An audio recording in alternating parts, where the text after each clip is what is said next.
Hi, welcome to Strength Reversed. It's Amy. Thank you so much for being here.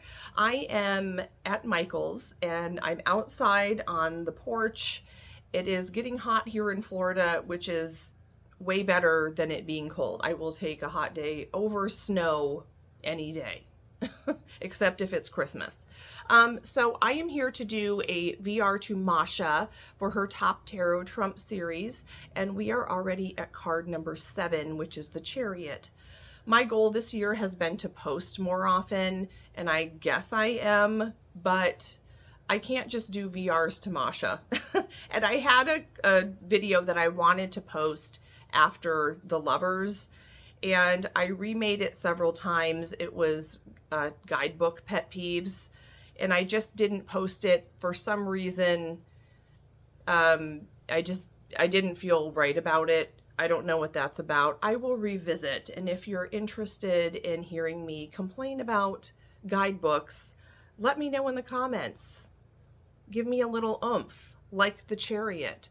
So I realized I lugged all of my cards over here and did not bring a Rider-Waite or Robin Wood, which for me are my kind of baseline gold standards. But then I remembered I have a purse deck and it is a cheapy Rider-Waite. So I am ready after all. How that is so tarot reader of me. Anyway, making a YouTube video encompasses Chariot energy. Every time I make a video, it's just like, keep talking, power through, and make this happen without having to start over 10 times.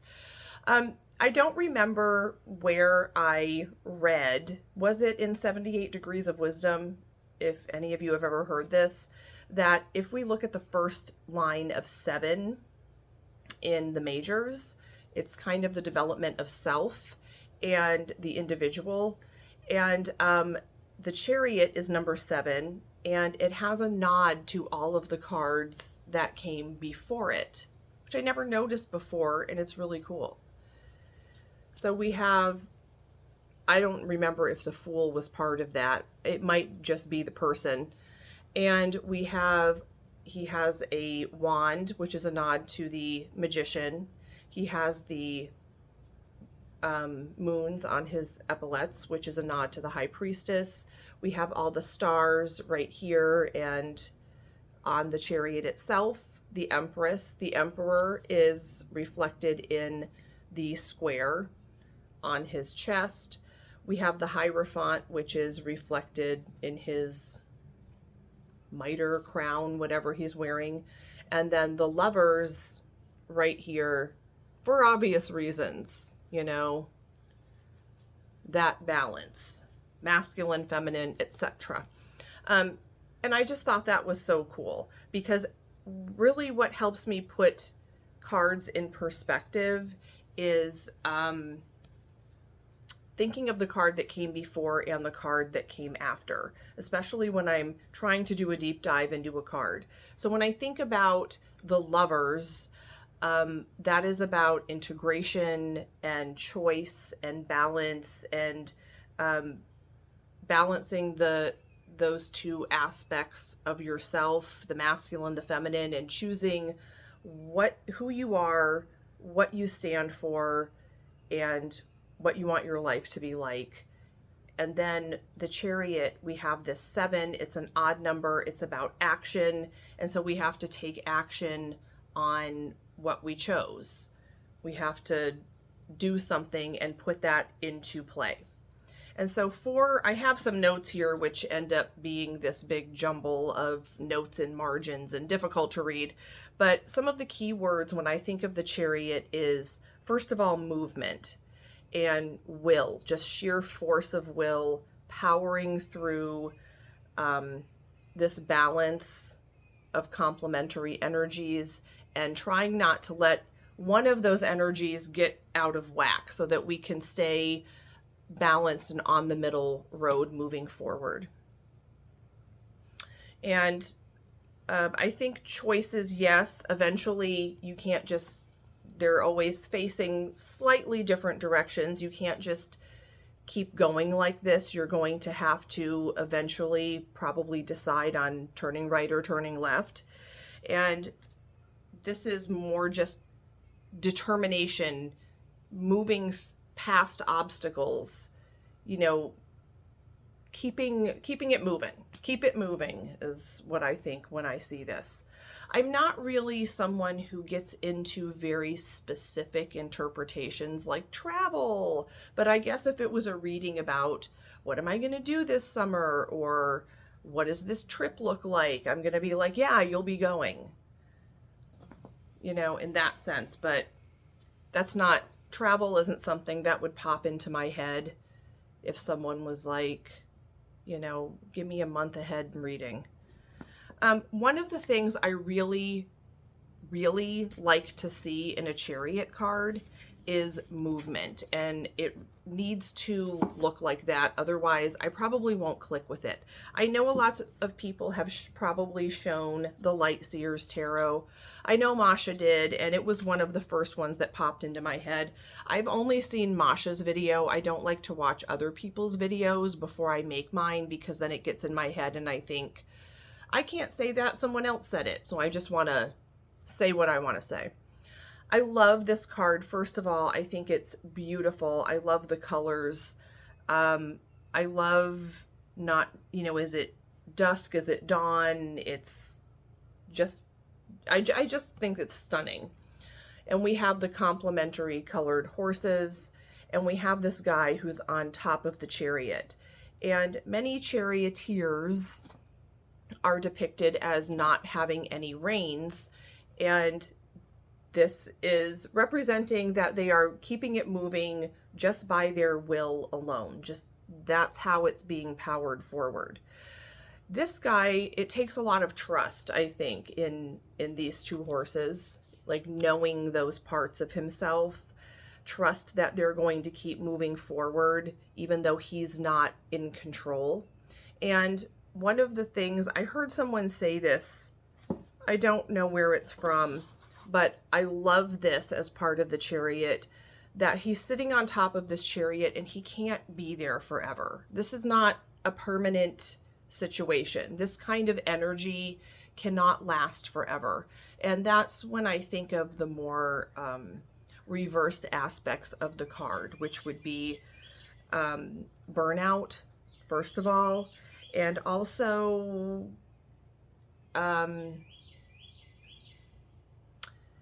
trying to keep this going forever is just almost not wanting to make a choice, but that it's almost being reckless. It's being reckless with our energy. And I know this reminds me a lot of some of these influencers who are like girl boss, kind of get it done, sort of that kind of lifestyle. You just can't do that forever. It's just not sustainable. You have to eventually decide which way you're going to go and make a turn. You can't just go straight forever and hope that it stays easy, because it won't. You know, just spoiler alert. This is the Chariot from the Titanic Tarot. This is the Risen Spirit 2nd edition. And here is the Titanic being pulled out to the open ocean by 2 tugboats. And I just think this is clever, because we have these 2 boats, you know, they both, none of them can veer off. They have to be working together, but eventually they have to cut ties with the ship, and the ship has to go it alone. You can't just be tugged across the Atlantic by 2 tugboats. So this is a temporary situation. It's just to get this vessel on its way, on its merry way, etc.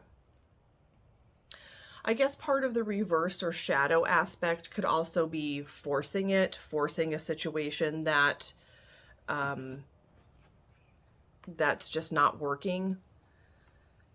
Here we have the Mystical Cats. I love this deck. It's so clever. I think this is hilarious because we have a cat as the charioteer whose animals are not horses, but looks like Great Danes. Of course, the cat is going to be in charge of the dogs, right? And just this, we have this glow, this glowing energy, just the willpower forcing these the dogs are going to do whatever the cat wants. That's just how it is in real life. Cat energy, I'm going to get my way. And then I'll be done with this, 5 seconds later, and I'll act like I don't know you. As a typical cat would. The Tarot of the Weird. I really like the balance shown on here. We have the horses, but if you look, there's a little, I don't know why this camera has focusing issues. It's like a wagon train, and I like that image on the Chariot because it's just having to move forward no matter what obstacles pop up. Like, we have a destination and we're getting there one way or the other.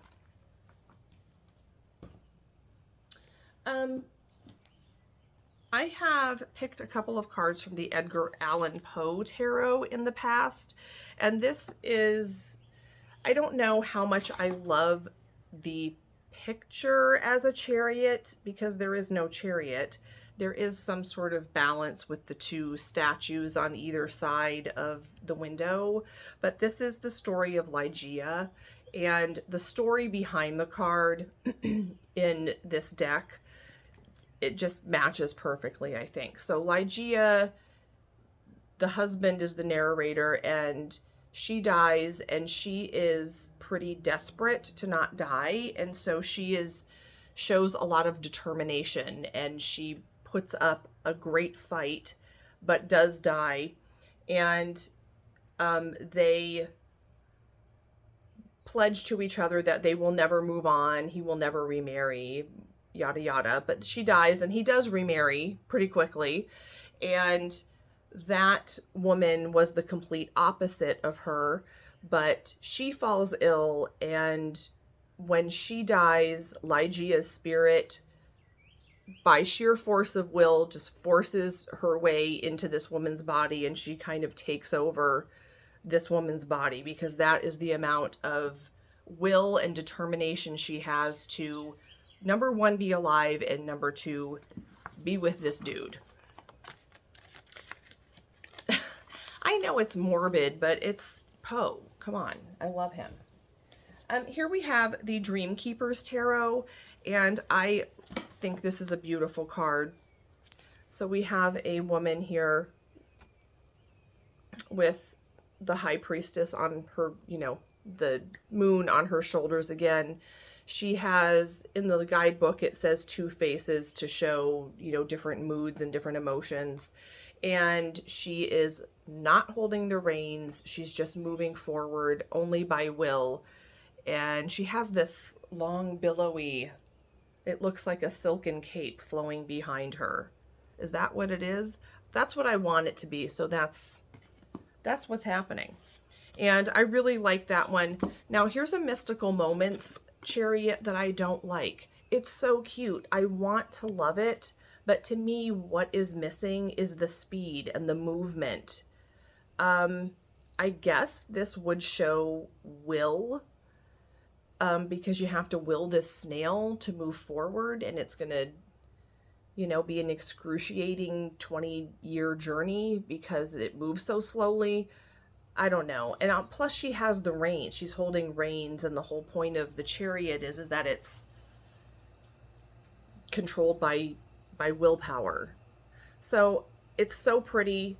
It's so cute. I like it, but I want to love it. I just don't. Which is a lot of cards in this deck.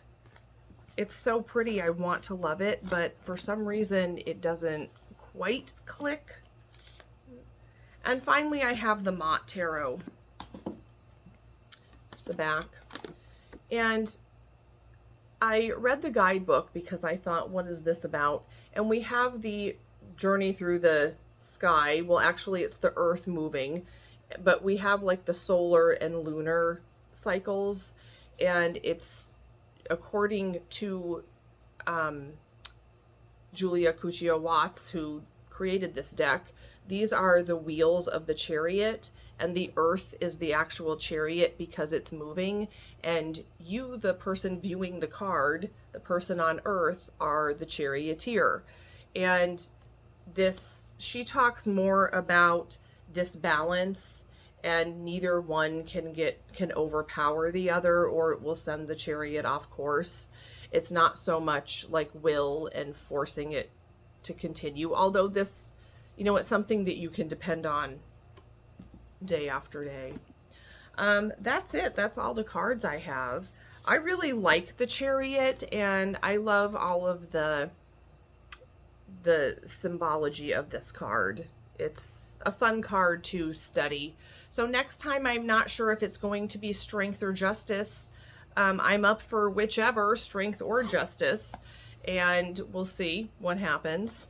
And I might post the video about my guidebook pet peeves if you'd like me to. Let me know in the comments. Anyway, I'm off to watch other Chariot videos and enjoy the warm weather, and I will talk to you next time. Bye.